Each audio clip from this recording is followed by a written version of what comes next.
So, you're telling me humans don't have any natural defenses? The Vazric diplomat leaned forward, his seven-faceted eyes glimmering with what could only be described as smug satisfaction. No venomous appendages? No reinforced exoskeletons? Not even basic chromatophoric camouflage? Lieutenant Commander Ethan Reed fought the urge to roll his eyes. 6 months into this diplomatic mission, and he was still explaining basic human biology to aliens who assumed anything without tentacles or poison sacs was essentially helpless. That's correct, Ambassador Kistvik. We're pretty much just meat and determination. Ethan gestured toward his uniform-clad body with a casual wave. Though I should point out that our lack of natural weapons is precisely why we got so good at making artificial ones. The ambassador chittered something to his aide, who made a series of clicks that Ethan's translator didn't bother converting. Probably wasn't complimentary. Fascinating, Kistvik finally said, mandibles clacking in what Ethan had come to recognize as their version of condescension. And you've managed to survive this long without being culled by superior predators? Your home world must be extraordinarily gentle. Ethan couldn't help himself. He laughed. The Vazric delegation stiffened, clearly not expecting that reaction. Ambassador, Earth is many things, but gentle isn't on the list. Ethan leaned back in his chair, enjoying the moment. We've got storms that can flatten cities, oceans that swallow ships whole, and temperatures that range from boil you alive to freeze you solid. We've got predators with teeth longer than your forearm and microbes that could liquefy your insides in hours. Then how? We adapted, Ethan shrugged. Not with claws or venom, but with something far more dangerous. Creativity, and a stubborn refusal to stay at the bottom of the food chain. The ambassador's aide whispered something, and Kizdovik's posture shifted to something Ethan couldn't quite read. Perhaps a demonstration is in order, the ambassador suggested. The Galactic Council is convening a friendly competition next cycle. A test of species survival capabilities. We would be most interested to see how humans perform. Here we go again, Ethan thought. Another friendly competition that was almost certainly designed to humiliate the newcomers. The Galactic Council had been doing this since humanity's first contact, inviting them to participate in challenges that inevitably showcased human weaknesses compared to the more specialized species. But declining would be worse. The diplomatic consequences alone would set Earth-Vazric relations back years. We'd be delighted, Ethan said with a smile that didn't reach his eyes. Send over the details, and I'll make sure Earth sends its best. The ambassador's mandibles clicked in what might have been satisfaction. Excellent. I look forward to seeing what your species is truly capable of, or not capable of, as the case may be. After the Vazric delegation departed, Ethan's comm unit buzzed. He didn't need to look at the ID to know who it was. Let me guess, came the dry voice of Admiral Helena Weber. They've invited us to another friendly competition that's going to be anything but friendly. You've got it in one, Admiral, Ethan sighed, collapsing into his chair. Something about testing survival capabilities. I'm pretty sure they're expecting us to fail spectacularly. Well, we can't have that, can we? There was a smile in the Admiral's voice. I think it's time we showed them what Earth's apex predator can really do. The briefing room aboard the UES Pathfinder was packed with the kind of people who made Ethan both proud and slightly nervous to be part of the same species. 4 humans, 3 men, 1 woman, sat around the table, each with the kind of relaxed confidence that came from knowing exactly how dangerous they were. Ladies and gentlemen, Ethan began, I appreciate you all volunteering for this mission on such short notice.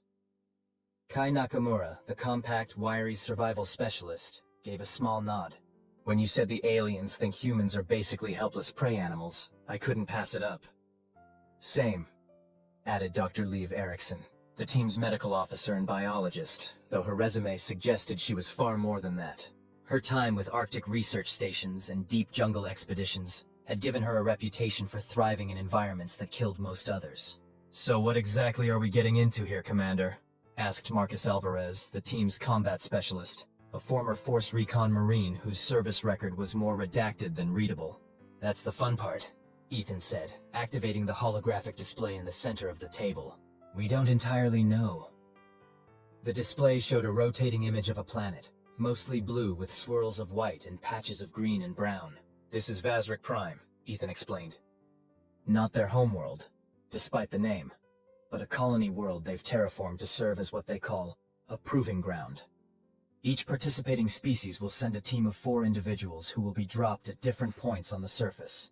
The goal is simple: survive for 14 solar cycles and reach the extraction point. "What's the catch?" asked the 4th member of the team, Eli Bennett, a geologist and environmental adaptation specialist who'd spent most of his career in places no sane human would voluntarily go. "Several," Ethan replied. "First, no weapons or technology beyond basic survival gear. Second, the environment itself is, let's call it, actively hostile. And third, you won't be alone." The display changed to show various alien species. Some bipedal, others decidedly not. All of them looked significantly more dangerous than the average human. 8 species are competing, including us, Ethan continued. Most have natural advantages we don't.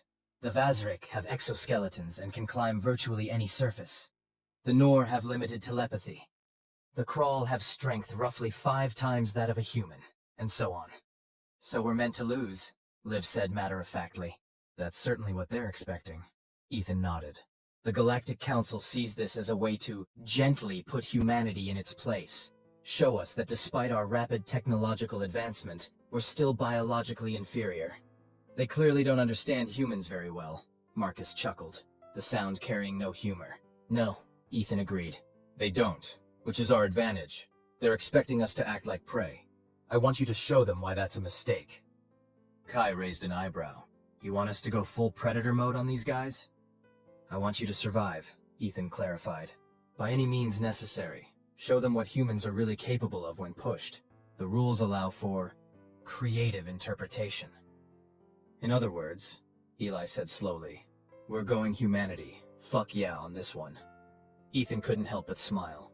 "Exactly. Just remember, the goal isn't to hurt anyone. It's to make it crystal clear that humans aren't the easy targets they think we are."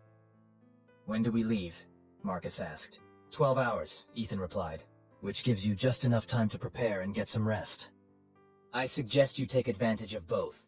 As the team filed out, Admiral Weber, who had been silently observing from the corner, approached Ethan. "You picked an interesting team," she remarked. "I picked the right team," Ethan corrected. "People who understand what it means to be human.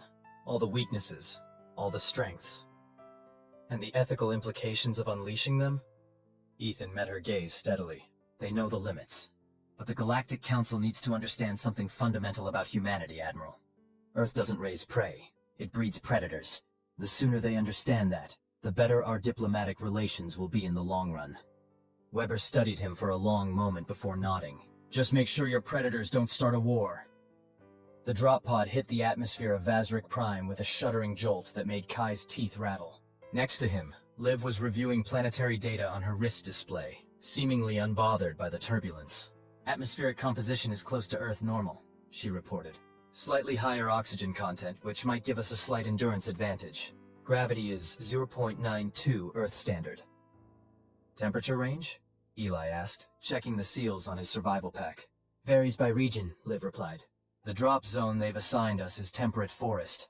Think Pacific Northwest with more purple. Daytime highs around 75 degrees F, nighttime lows around 45 degrees F." "Could be worse," Marcus grunted, tightening the straps on his boots. "Any word on what the other teams are packing?" Kai shook his head. "Limited intel, but we know the Vazrik team is bringing climbing gear that's technically part of their exoskeletons, so not considered technology under the rules." "Of course," Liv snorted. "Same old story. When it's alien biology, it's natural. When it's human ingenuity, it's cheating." "Which is why," Kai said with a sly smile, "I made some modifications to our basic survival gear that should pass inspection while giving us a fighting chance." The others looked at him expectantly. "Let's just say I took inspiration from our ancestors," Kai explained. "Everything I've packed is technically Stone Age technology, just optimized by someone with a degree in advanced materials science." The pod's interior lights switched to red, indicating final descent. 30 seconds to touchdown," announced the pod's AI. "Please secure all equipment and prepare for impact." Marcus checked his harness one last time. "Remember, we stick to the plan. First priority is finding each other after the drop. Then we assess, adapt, and show these aliens what humans do best. Survive against all odds?" Liv suggested. "Nah," Marcus grinned. "Turn the tables when everyone expects us to be dinner." The pod slammed into the surface with enough force to momentarily blank out Kai's vision. When it cleared, the door was already sliding open, revealing a world of violet-tinged foliage and pale blue sky. "Welcome to Vazric Prime," the pod's AI announced cheerfully. "Current local time is Aero 732. Extraction point is 211 kilometers northeast of your position. Good luck, and may the best species win." "Oh, we intend to," Kai muttered, stepping out onto alien soil. The forest around him was eerily Earth-like in structure. Tall, straight trees with branching canopies, underbrush of varying heights, a soft floor of decomposing plant matter, but the colors were all wrong. The leaves were various shades of purple and blue, and what looked like moss glowed with a faint bioluminescence even in daylight. According to the briefing, the 4 humans had been dropped roughly 10 kilometers apart from each other, close enough to potentially rendezvous within a day if they moved efficiently, far enough to present a challenge. The other species were similarly distributed across the proving ground. Kai checked his wrist compass, a simple magnetized needle in water, but one that had been calibrated to Vazric Prime's magnetic field. Liv should be to the northwest of his position. He unslung his pack and quickly took inventory. The rules allowed for basic survival gear, which had been interpreted quite liberally after some negotiation. He had a knife with a stone blade, technically flint, but one that had been precision crafted to molecular sharpness. A length of natural fiber rope, actually a carbon fiber hybrid that was nearly unbreakable. A water skin, lined with a filtration membrane that would remove most toxins. A fire starter, essentially just flint and steel, but engineered for maximum efficiency. A simple hide pouch containing dried rations, enough for 3 days if stretched. And his personal favorite, a walking stick, carved from earth oak that concealed several tools inside its hollow core. None of it was technically advanced technology.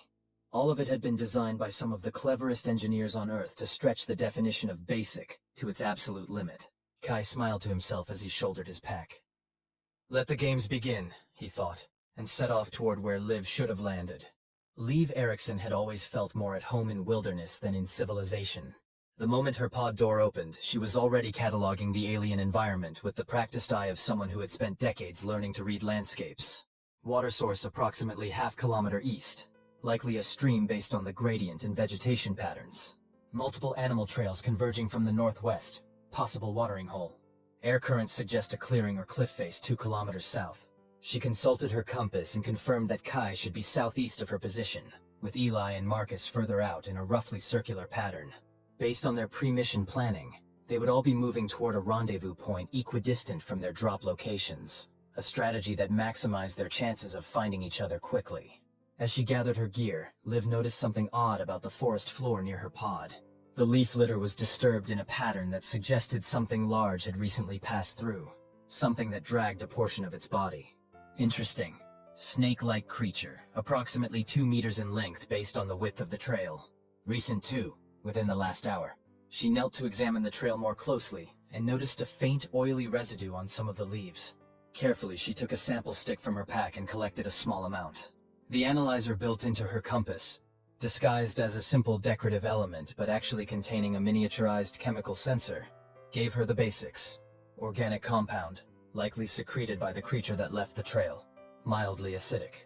Probably a scent marker or territorial signal, she thought. Or possibly a digestive preprocessor like spider venom. Either way, something to be wary of.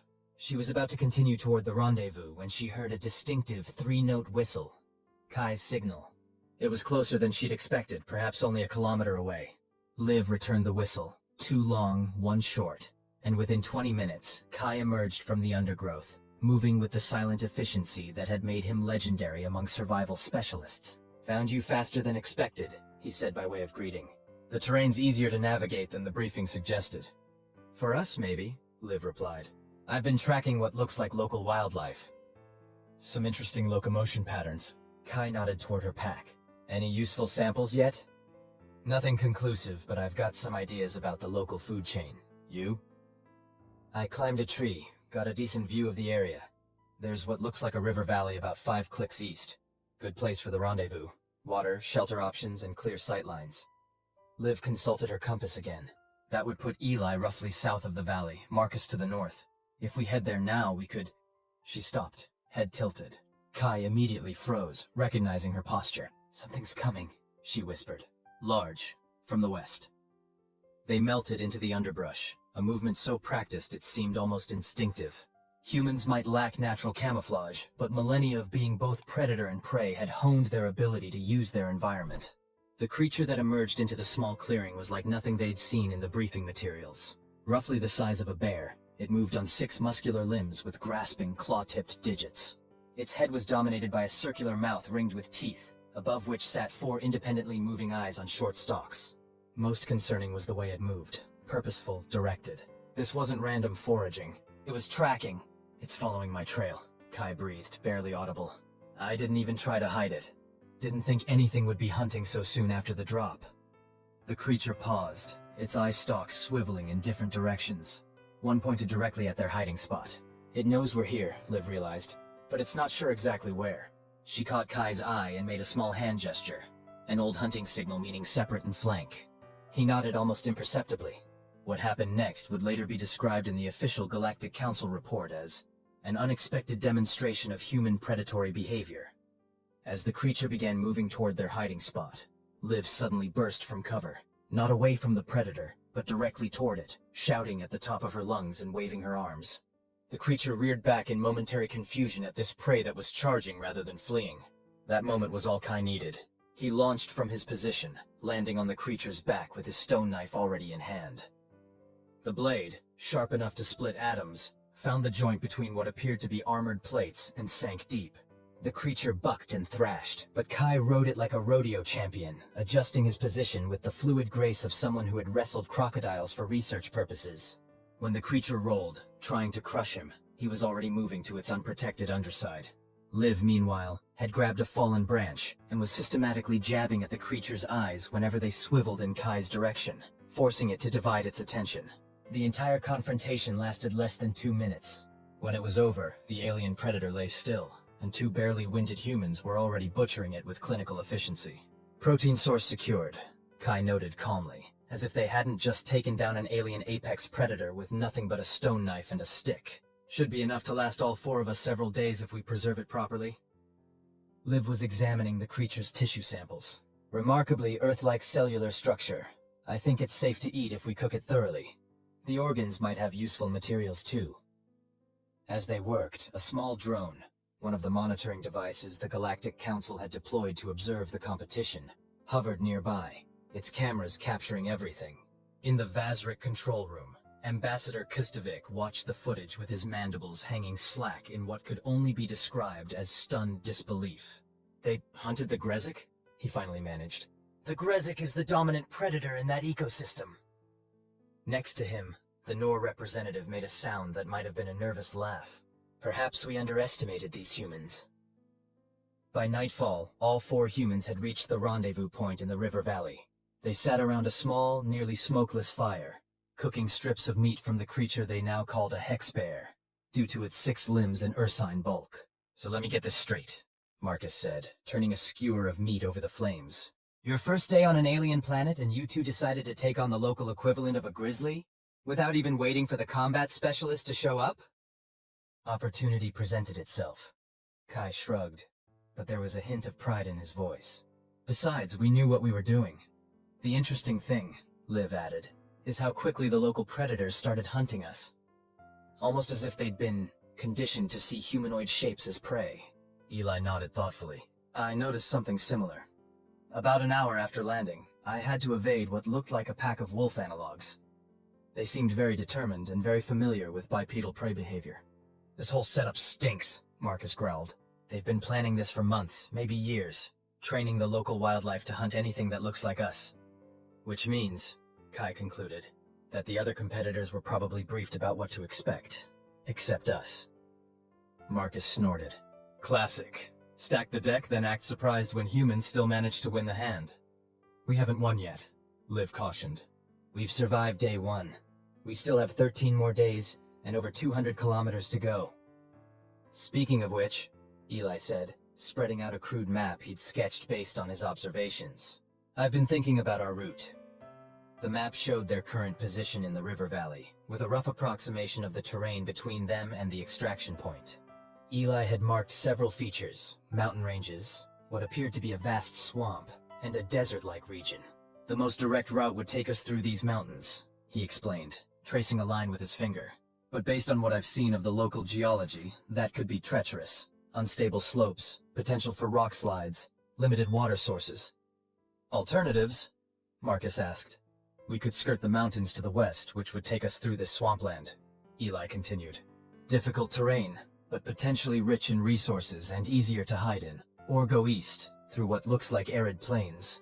Faster movement, but more exposure and less cover.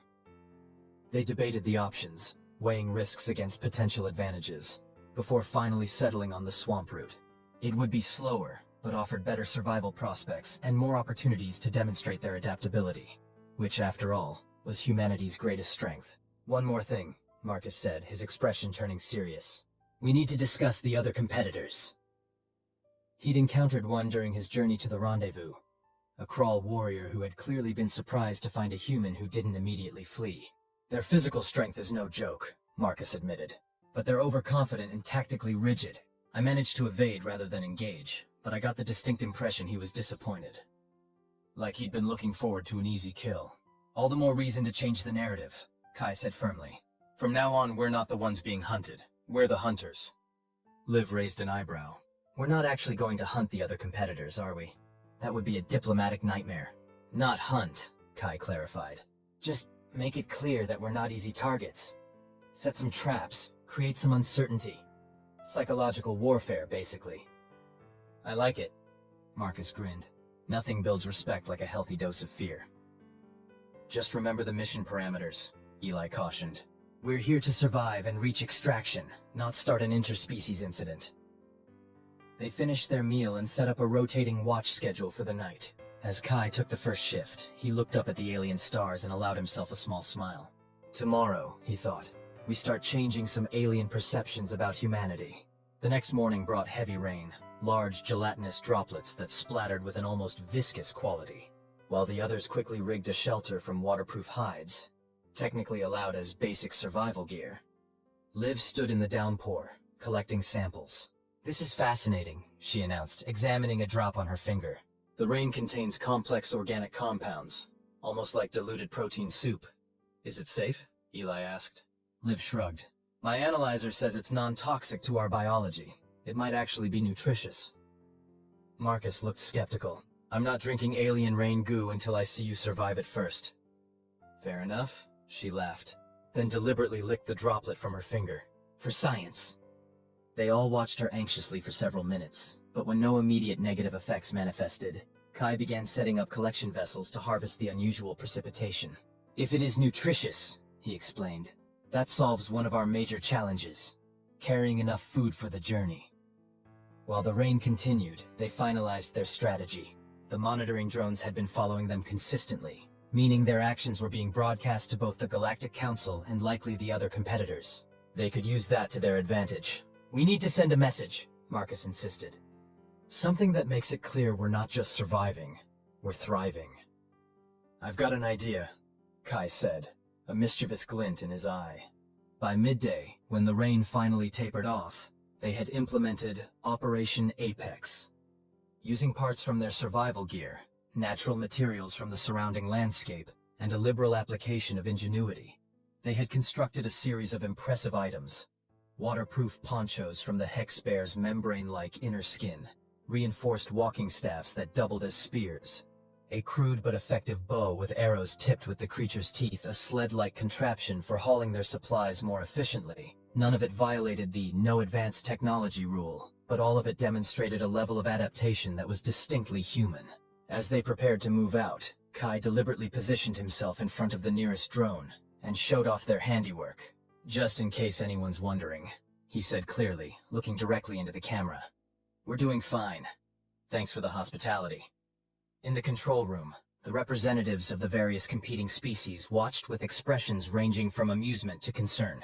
They're quite resourceful, admitted the Noor representative, whose team was currently struggling with the unfamiliar terrain.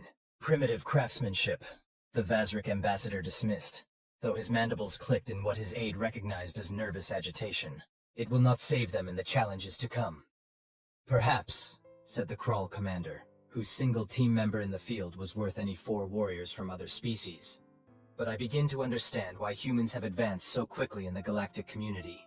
They are adaptable in ways we did not anticipate.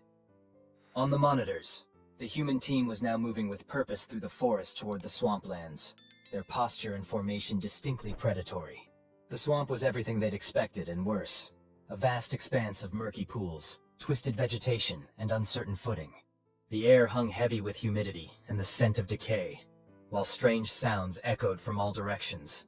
"Charming place," Marcus commented dryly as they carefully picked their way along what passed for solid ground. "Reminds me of training in the Louisiana bayous, except with more purple and the occasional tentacle." "The ecosystem here is incredibly dense," Liv observed, her scientist's curiosity temporarily overriding her caution. "I've counted at least 30 distinct species in the last hour alone." "Any of them want to eat us?" Eli asked, prodding suspiciously at a patch of what looked like moving moss. "Probably," Liv admitted cheerfully, "but most seem more interested in each other. It's a complex food web." They'd been traveling through the swamp for several hours when Kai, who was on point, suddenly raised his hand in a silent signal to stop. The others froze immediately, eyes scanning for whatever had triggered his warning. It didn't take long to spot. About 50 meters ahead, partially concealed by the twisted roots of a massive tree-like plant, was another competitor. The distinctive iridescent carapace identified it as a Vazrik. "Well, well," Marcus murmured. "One of our gracious hosts." The Vazrik hadn't noticed them yet. Its attention was focused on something in the water nearby. As they watched, it extended a specialized limb into the murky pool and extracted what appeared to be some kind of shellfish, which it immediately began to consume. "Perfect opportunity to observe their capabilities," Liv whispered. But Kai had a different idea. "Perfect opportunity to set the tone for future encounters," he countered softly. "Marcus, circle around to flank. Eli, be ready with the distraction we planned. Liv, with me." The Vazrik, still unaware of the humans, continued its meal. It was so focused on feeding that it didn't notice the subtle movements in the vegetation around it, didn't sense the predatory intent closing in from multiple directions. The first indication something was wrong came when a carefully thrown stone splashed loudly in the water about 10 meters to its right. The Vazrik's head snapped toward the sound, its compound eyes scanning for threats. That was when Kai and Liv emerged silently from the foliage behind it. "Beautiful day for a swim, isn't it?" Kai said conversationally. The Vazrik spun with surprising speed, its mandibles flaring in what might have been shock or aggression. It chittered something that the humans' translators rendered as, how did you sneak up on you?" Liv finished with a pleasant smile. "Basic hunting technique. Distract, then approach from downwind." The Vazrik's posture shifted to something more defensive, its limbs adjusting to what was clearly a combat stance. "What do you want, humans?" "The competition rules forbid direct interference with other teams. Just saying hello to our gracious hosts," Kai replied, his tone friendly, but his posture deliberately mirroring the Vazrik's combat readiness. "And clarifying a misunderstanding." "What misunderstanding?" the Vazrik demanded, its attention fully on the two humans before it, which was exactly as planned. From behind, Marcus emerged silently from the water where he'd been submerged, only his eyes and nose above the surface. In one fluid motion, he was on the bank, his spear leveled at the back of the Vazrik's thorax. "The misunderstanding," Marcus said, his voice deadly calm, "that humans are prey." To its credit, the Vazrik didn't panic, though its compound eyes darted rapidly between the three humans now surrounding it. "I have made no such assumption," it said carefully. "No? Then why were your people so surprised when we took down a hex bear? Why did the local predators seem specifically trained to hunt bipeds? Why does this whole competition seem designed to put humans at a disadvantage?" Liv's voice had lost its friendliness, replaced by cool precision. The Vazrik's mandibles clicked rapidly, a sign of agitation Kai had learned. "These are baseless accusations." "Are they?" Eli joined them, emerging from the vegetation with something cupped in his hands. "Then you won't mind explaining this." He opened his hands to reveal what looked like a small mechanical device, clearly technology more advanced than what was permitted in the competition. "Found it buried near our drop point," Eli explained. "It's emitting a sonic frequency just above human hearing range, but apparently very attractive to local predators. Funny coincidence, don't you think?" The Vazrik's compound eyes darted between them, its posture now distinctly uncomfortable. "I know nothing of this." "Perhaps not personally," Kai conceded, "but someone in your delegation does. So here's what's going to happen. You're going to return to your team, and you're going to deliver a message. Marcus pressed the spear just firmly enough against the Vazric's carapace to make his point without breaking the rules against harming other competitors. The message is simple. Earth doesn't raise prey. It breeds predators. And predators, Liv added with a cold smile, get very irritable when someone tries to hunt them. For a tense moment, no one moved. Then Kai deliberately stepped back, gesturing for the others to do the same. You can go. We've made our point. The Vazric hesitated, clearly calculating its options, before chittering what might have been a curse. This changes nothing. The competition continues. Absolutely, Kai agreed cheerfully. We're looking forward to it. Oh, and Kistvik? We'll be watching. The use of the ambassador's name clearly startled the Vazric. It backed away cautiously, then turned and scuttled rapidly into the swamp. Once it was gone, Marcus let out a low whistle. Well, that was satisfying. And entirely within the rules, Eli added, pocketing the device he'd shown the Vazric, which was, in fact, not something they'd found but rather a clever assembly of permitted materials designed to look like prohibited technology. Do you think they'll get the message? Liv asked. Kai watched the direction the Vazric had disappeared. Oh, they'll get it. The question is whether they'll listen. The encounter with the Vazric competitor changed the dynamic of the competition in ways that rippled throughout the proving ground. The story spread quickly among the other species, partly through official channels, partly through the grapevine that inevitably forms even among alien species competing against each other. By the end of the 5th day, as the human team navigated the heart of the swampland, they noticed a distinct change. The other competitors were giving them a wide berth. We've been upgraded from easy targets to not worth the trouble, Marcus observed as they set up camp on a relatively dry island in the swamp. I count that as progress. They'd settled into an efficient routine. Each morning, Liv would assess the local flora and fauna for potential resources or threats. Eli would analyze the terrain ahead and plan their route. Kai would set up sustainable food collection systems, traps for small creatures, harvesting of edible plants, and occasionally hunting larger prey when the opportunity presented itself. Marcus maintained their security perimeter and kept watch for other competitors or dangerous wildlife. What had started as a desperate struggle for survival had transformed into something the humans were uniquely qualified for: adaptation and innovation. Their shelter for the night was a marvel of improvisation. A raised platform constructed from fallen vegetation, protected from the rain by a canopy of waterproof leaves, and surrounded by a series of early warning systems made from local materials. Anyone or anything approaching would trigger small noisemakers fashioned from hollow reeds and small stones. As they prepared their evening meal, a stew made from swamp creatures that Liv had confirmed were safe to eat, a notification chimed from the small communication device they'd been allowed for emergency purposes. Attention all competitors, the artificially neutral voice announced. Due to unexpected developments, the Galactic Council has authorized a rule modification for the remainder of the competition. The 4 humans exchanged glances. Here it comes, Marcus muttered. They're changing the rules because we're not losing badly enough. All teams are hereby notified that the extraction point has been relocated. The message continued. New coordinates are being transmitted to your devices. Additionally, the competition timeframe has been reduced from 14 to 10 solar cycles. Eli quickly checked the coordinates. They've moved it 70 kilometers further away, through the most dangerous terrain on the planet. Of course they have, Kai said with a resigned sigh.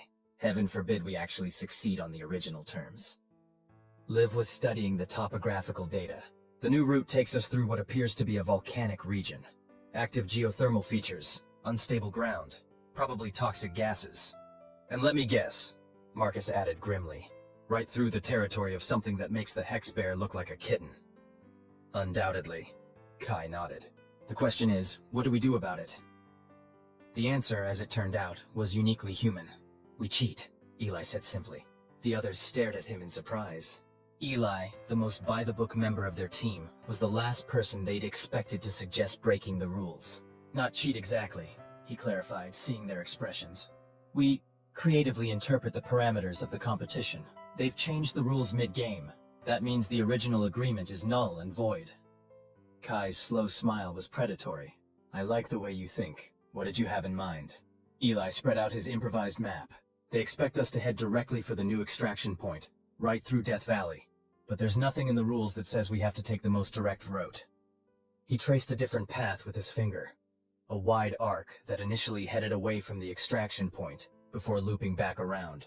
It's longer in terms of pure distance, he admitted, but significantly faster if we factor in terrain difficulty. We skirt the volcanic region entirely, pass through what looks like savanna, much easier to traverse quickly, and approach the extraction point from the northwest instead of the southeast. Which means, Liv realized, catching on quickly, we'll arrive from a direction they won't be expecting. Exactly, Eli nodded. Plus, I'm willing to bet the other teams will all take the direct route. Partly because that's what the Council expects, and partly because most of the competing species are less adaptable in their thinking. Marcus was already nodding appreciatively. Classic misdirection. Make them focus on one approach while we come in from another. There's more, Eli continued, warming to his subject. I've been analyzing the weather patterns since we arrived. If my calculations are correct, there's a major storm system forming that will hit the volcanic region in approximately 3 days. Right when most teams would be passing through it, Kai breathed. Devious. I approve. The Council is obviously expecting us to fail, Liv summarized. So instead of fighting against a rigged game, we change the game entirely. It's the human way, Marcus grinned. When the rules don't work in your favor, rewrite them. They spent the next hour refining their plan, identifying potential obstacles and contingencies. As night fell over the swamp, bringing with it a chorus of alien sounds, the humans settled into their watch rotation with a new sense of purpose. They weren't just surviving anymore. They were about to show the Galactic Council exactly why humanity had risen so quickly from a single planet species to a force to be reckoned with in galactic politics. Adaptability, ingenuity, and the stubborn refusal to play by rules designed to ensure their failure. The Vazric control room was in a state of barely contained chaos. Ambassador Xitvik paced back and forth, his exoskeleton clicking with each agitated step, while the representatives of the other competing species argued among themselves. They should have died by now, the ambassador chittered. The Hexbears, the swamp predators, the modified extraction parameters, any other species would have succumbed. Perhaps, suggested the Nor representative with infuriating calm. We have fundamentally misunderstood the nature of humans. The large view screen showed tracking data for all competing teams. The Vazric team was making steady progress toward the extraction point, as were the Crawl and 3 others. The Nor team was moving more cautiously. But the human signal... Why are they going the wrong way? Demanded Xitvik, gesturing at the screen where the human team's tracker showed them heading northwest, almost directly away from the extraction point. Have they given up? Become lost? The Crawl commander made a sound that might have been a laugh. Neither, I expect. They figured out we changed the rules to disadvantage them, so they're changing their approach. But the volcanic fields are the only viable path to the extraction point, Xitvik insisted. We made sure of it. Viable for most species, perhaps, the Nor representative mused. But these humans... they think differently. On a secondary screen, live footage from a monitoring drone showed the human team moving with purpose through the transitional zone between swamp and savanna. They had fashioned new equipment suited to the changing terrain. Lightweight coverings to protect from the harsh sun. Spears modified for hunting savanna creatures. Water collection systems designed for arid environments. Most concerning to the observers, the humans seemed to be enjoying themselves. Where other teams showed signs of stress and fatigue as the competition wore on, the humans were telling jokes, sharing stories, and generally behaving as if this were some sort of recreational activity rather than a grueling survival test. I begin to understand why the older races warned us about them, the Nor representative said softly. They are unpredictable in ways that make logical analysis difficult. Ksitvik's mandibles clicked in frustration. They're primitive mammals with no natural defenses. They should not be outperforming species with evolutionary advantages. And yet, the Crawl commander pointed out, they are. As if to emphasize his point, the main screen showed a new update. The human team had successfully taken down a large savanna predator, using a cooperative hunting technique that had the observers watching in stunned silence. We may have made a grave error in judgment, the Nor representative finally said, breaking the silence. These humans are not what we thought they were. What are you suggesting? Xitvik demanded. I am suggesting, the Nor replied evenly, that we reconsider our approach to Earth and its inhabitants. What we are witnessing is not luck or coincidence. It is a demonstration of why humans have advanced so rapidly in the galactic community, and why it might be wiser to have them as allies rather than subordinates.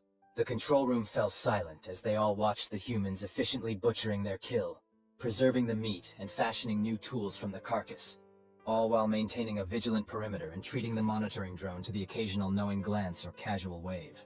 These were not the actions of prey animals struggling to survive. These were the calculated movements of apex predators completely in their element.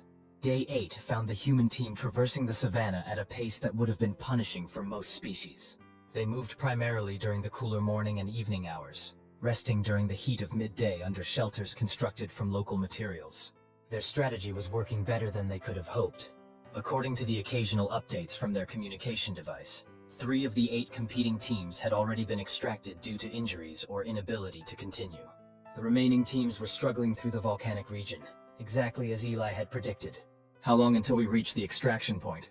Marcus asked as they broke camp at dawn. Eli consulted his maps. "At our current pace, we should reach the northwestern approach by late tomorrow. That puts us at the extraction point early on day 10, just within the modified deadline." "Any sign the Council has figured out what we're doing?" Kai inquired, scanning the horizon. Liv shook her head. "The monitoring drones still seem to be following a standard protocol. I don't think they realize we've essentially changed the entire competition." They had just resumed their journey when Marcus suddenly held up a hand, signaling for silence. They froze instantly, eyes following his gaze to a point about 200 meters ahead. There, partially concealed by the tall reed-like vegetation, was a crawl warrior. Unlike the Vazrik they'd encountered earlier, this competitor looked formidable by any standard. Nearly 2.5 meters tall, with a musculature that made Marcus look like a child in comparison. "That's their champion," Marcus murmured. "Kalex Vorn, 15-time winner of the crawl combat tournaments." "Friend of yours?" Kai whispered, only half joking. "We've met," Marcus replied cryptically. "He's directly in our path, and he's waiting for us." "Ambush?" Liv asked, already scanning for alternate routes. "No," Marcus shook his head. "He's too honorable for that. This is a challenge. Warrior to warrior." Eli looked troubled. "We can't afford a confrontation. We're on a tight schedule, and the rules prohibit direct conflict between competitors." "The rules prohibit causing harm," Marcus corrected. "Not all confrontations have to end in violence." Before the others could stop him, Marcus stepped forward into the open, making no attempt to conceal his presence. The Krull warrior immediately spotted him, massive head turning to track the human's movement. "Vorn!" Marcus called out, his voice carrying across the savannah. "Been a while." The Krull straightened to his full impressive height. "Alvarez," he rumbled in return, his translator rendering his speech in heavily accented English. "I thought I recognized your scent." Marcus approached to within conversational distance, though still well outside the Krull's considerable reach. "Fancy meeting you here. Enjoying the scenery?" "I was wondering when your team would arrive," Vorn replied, ignoring the small talk. "The others took the direct route through the Fire Mountains." "Others tend to be predictable," Marcus shrugged. "Humans, less so." The Krull made a sound that might have been appreciation. "So I see. Your team's performance has been educational for many in the Council." "Glad we could broaden some horizons," Marcus said dryly. "Now, if you'll excuse us, we have an extraction point to reach." Vorn didn't move. "You are aware that by avoiding the designated challenge area, some will claim your success is diminished." Marcus smiled thinly. "Let me ask you something, Vorn. In battle, do you always attack exactly where and how your enemy expects you to?"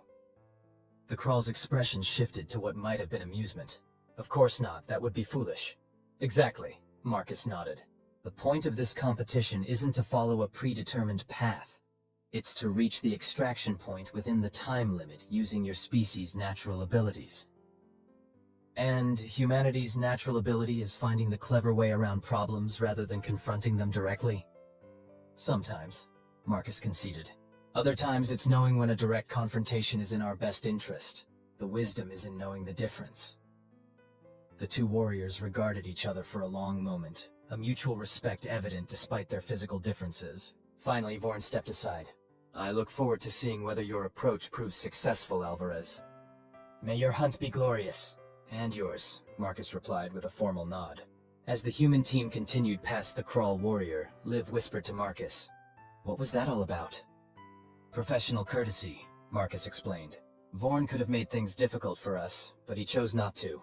He wants to see if our strategy works." "Do Krull normally show that kind of flexibility?"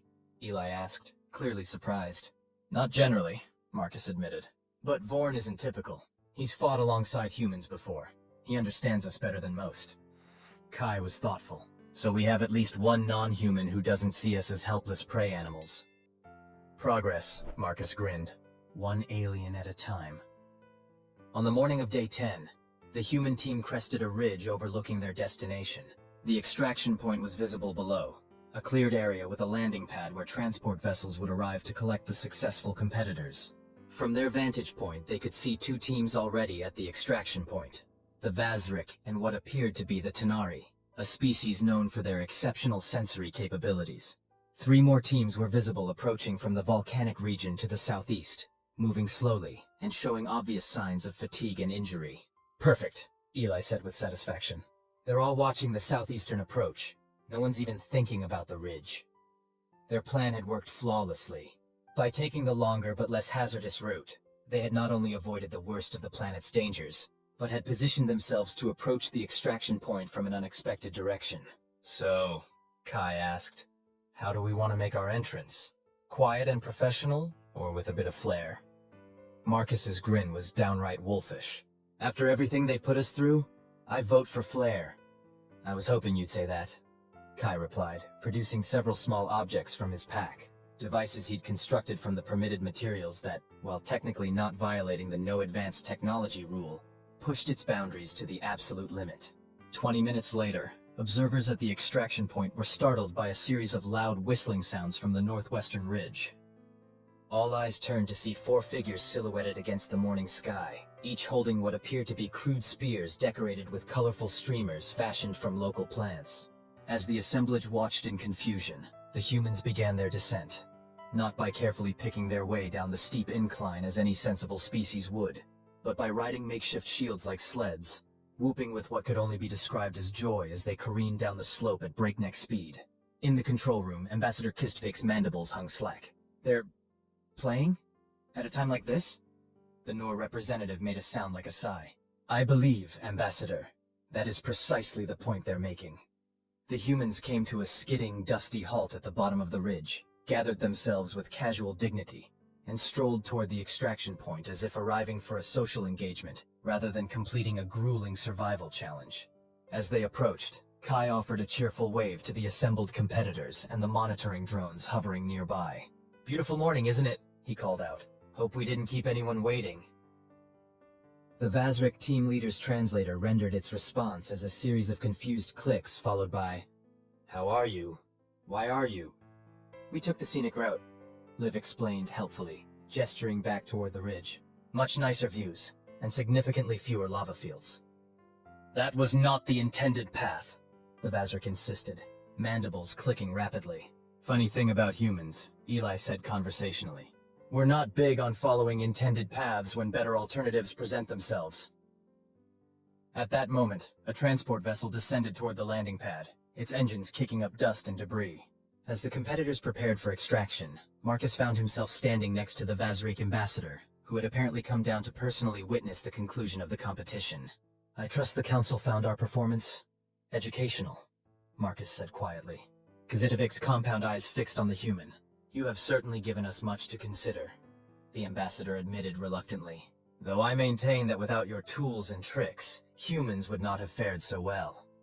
Marcus laughed, a genuine warm sound that seemed to startle the Vazrik. That's the whole point, Ambassador. Our tools and tricks aren't separate from what we are. They're expressions of our humanity. You might as well say a Vazrik wouldn't fare well without its exoskeleton, or a Noor without its telepathy. The ambassador's translator was silent for a moment, suggesting he was processing this perspective. Our greatest natural weapon, Marcus continued, isn't physical at all. It's our ability to look at a challenge, recognize the rules for what they are, guidelines, not limitations, and find a creative solution. You changed the parameters of the test, Kistvik observed, though there was less accusation and more curiosity in his tone. We adapted, Marcus corrected. Just as we've been doing for our entire evolutionary history. It's why we survived on a planet that, as you so accurately noted, is many things but never gentle. As the transport's boarding ramp extended, Marcus offered a final thought. Earth doesn't raise prey, Ambassador. It breeds predators.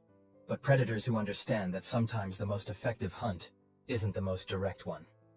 The debriefing room aboard the UES Pathfinder was crowded with diplomatic staff, military officers, and the 4 returned competitors, who looked remarkably fit and energetic for people who had just spent 10 days surviving on an alien planet. The Galactic Council has officially declared the competition a success, Admiral Weber announced, reading from her datapad. All participating species demonstrated admirable qualities, their words, not mine, though they noted that the human team's approach was, and I quote, unconventional but effective. Ethan Reed couldn't suppress his grin. In diplomatic speak, that's practically a standing ovation. The most interesting outcome, Weber continued, is that the Vazrik have formally requested a series of cultural exchange programs with Earth. Apparently, Ambassador Kistvik has developed a sudden interest in human problem-solving methodologies. We made an impression then, Kai said with satisfaction. More than that, Weber corrected. You've fundamentally altered how at least some members of the Galactic Council perceive humanity. They went in expecting to find clever but physically vulnerable creatures who would struggle to survive without their technology. You showed them what humans really are. Adaptable? Liv suggested. Resourceful? Added Eli. Too stubborn to die? Marcus offered with a grin. All of the above, Weber nodded. But most importantly, you demonstrated that humanity's greatest strength isn't what we have. It's what we do with what we have. Our creativity, our ability to change strategies when needed, our refusal to accept limitations as absolutes. Ethan looked thoughtful. And our willingness to turn perceived weaknesses into advantages. Exactly, Weber agreed. The Vazrik thought our lack of natural weapons made us vulnerable. Instead, you showed them that it was precisely that evolutionary history that made us so adaptable.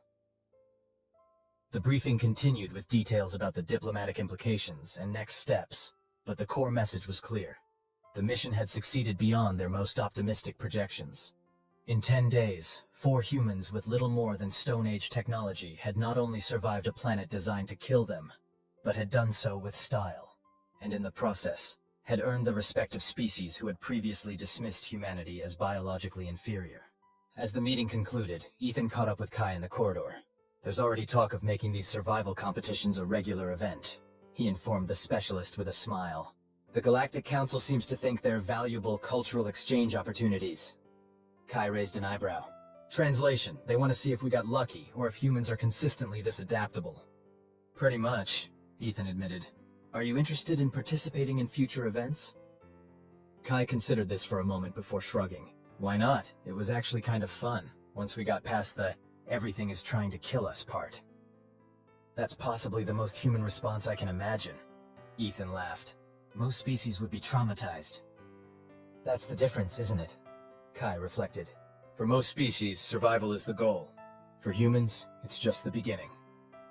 As they walked toward the mess hall, where the rest of the team was already celebrating with well-deserved meals that hadn't recently been trying to eat them, Kai added a final thought.